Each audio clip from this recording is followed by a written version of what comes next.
Okay, so what are we into today at the lake? This is our Sea Rayder. This one happens to be an F16 with a 175 XR2 sport jet in it. It's good hull. We use it a lot. Pull kids on water skis, works really well. Actually works good on adults up to about 200 pounds on a slalom. Its one real performance deficit is, for some reason, these F16s have an inherent porpoise in them. Never smooths out, and it both limits top speed and it's freaking annoying. And the nature of the pump installation and the hull design is that there's a lot of bow rise on takeoff unless you put an adult all the way in the front. So for years we've been talking about this freaking thing needs a set of trim tabs. And so finally last year there are no factory trim tabs available for this hull, and there was no recommended fitment. Both Lenco and Bennett said, "Nah, we don't have anything. We used to make some Jetboat trim tabs, but we don't make them anymore." So, we pieced this one together out of we ordered about 3 different Lenco kits, and we were able to put this one together that works right. So this is Lenco's low-profile electro-mechanical actuators. These are a set of their 12-inch chamfered edge tabs, and you can see that they just barely have enough clearance to fit under the rub rail mount on the hull and still get slightly above parallel with the bottom of the boat. So if you shoot the frame just right, you'll see that this is actually higher back here than the bottom of the boat. So it's like it's up now. It's like it's up like this. So when they're up like this, fully retracted, they have no effect on performance. You can't tell they're there. Boat still spins the same way. Zero negative. What we tend to do a lot is run with just the driver's side one down. It's not down now, but we tend to run this one down just to sort of offset the side steer driver. If you look in here, you can see how they're mounted. They're through bolted. You can just see back there, right there. They're through bolted to the hull with fender washers and washers, and the wire comes right through sort of a gland nut in the center that also provides the seal. We never got them wired last year. They work perfectly fine right now. We were just manually adjusting them as needed by putting some voltage to them because we had too many projects going on. But what we're doing right now is we're installing the switch, which is also the indicator. We're going to install this, and these are actually LEDs up the side that tell you where the tabs are at, because obviously you can't see them back there. And that wires into this ECU that we're going to mount underneath the dash, and then we've just got to extend these pigtails to get 12 volt power here, and then these go back to run the tabs.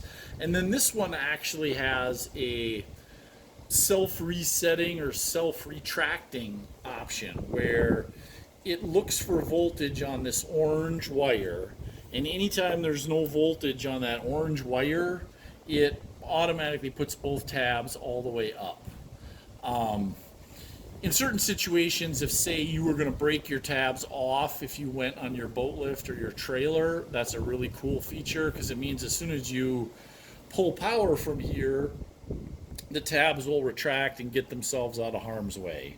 For us, we set for skiing, and then we might pull 10, 15, 20 kids in a row sometimes. So we don't want it to retract every time. So we're gonna, and this boat is a little strange in that it has a key switch, but that's actually not the crank. And that's purely just a power switch. It has an auxiliary to crank and to turn the ignition on. So that's ignition on and that's crank. So we're gonna wire this to the ignition switch. So as long as the key is in and not turned off, ours won't move away from whatever setting we have them on. But then when we turn the key off, they will go into auto retract when we go ahead to put it on the boat lift or something. So we made a template. We're gonna cut a hole here for this panel. We're gonna have to do a little filing because this isn't perfectly flat here, and obviously this is flat. So we're gonna take advantage of the fact that this Sea Ray console is laid up like patio furniture, and we're gonna use some of its excess thickness to file ourselves a nice flat surface to mount this to. So that is what we're into on this, and we'll get a hole drilled here, get this filed down, we'll get this mounted, and then we'll come back and show you how we're gonna wire this. Okay, so we've been working on mounting this Lenco electro-mechanical trim tab switch. Somebody asked me why would Sea Ray design the F16 so it porpoises at speed, and what I think the real issue is that this hull design was done when the biggest sport jet available was the 124 cylinder, and I don't think that motor can push this hull more than like about 40-42, and it doesn't porpoise there. It's that when they repowered this with the V6, which, you know, it might only be 120 versus 175 horse, but the 2.5 liter Merc versus the old Chrysler that is the 120, the real difference is it feels like more than 55 horsepower.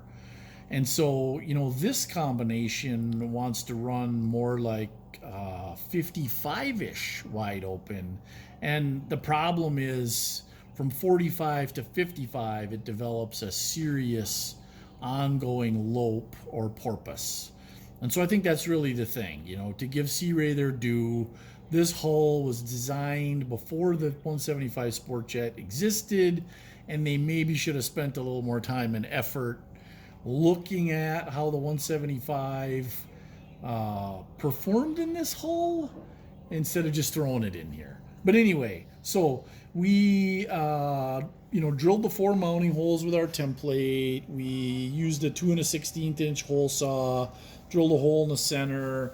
We took a flat file and we carefully filed ourselves a completely flat spot where we're going to be able to mount this switch / indicator. And we're at the point now where we've got to wire it up, and we've got to cut out. There's a trim rub rail that goes on the bottom of here. We've got to notch that out to fit around the bottom of the switch.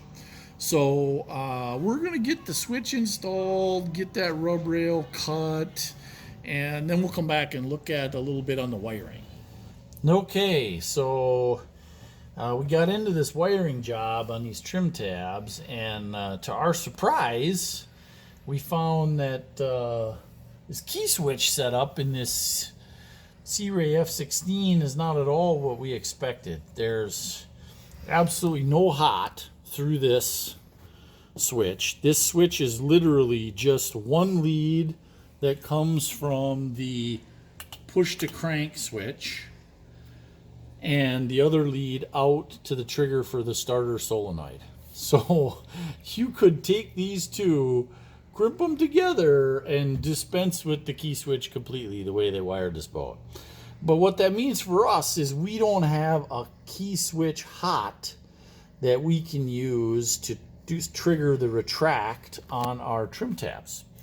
So what we're going to do for now is there's a hot up in the dash for the gauges when the engine is running. We're going to wire to that, and we're going to see what happens. And if we decide we really hate it, that the trim tabs retract every time we shut the motor off. Then we're going to get a different key switch that will go in this hole that has more terminals on it, and we will add a switched hot circuit through that other key switch to manage the retract function, the auto retract function of the trim tabs. But we're getting bogged down in this job and we got 50 other projects to do, so we're going to try it with the auto retract that will function every time the engine shuts off, because there just is no switched hot anywhere in this dash. We tore the radio wiring apart. I mean, we looked everywhere. There just is nothing. There's constant 12 volt, there's hot when the engine's running, and those are the only two choices. So we're going to get this wired up and put back together, and then we'll come back with another video to show how it works once we get the switch installed.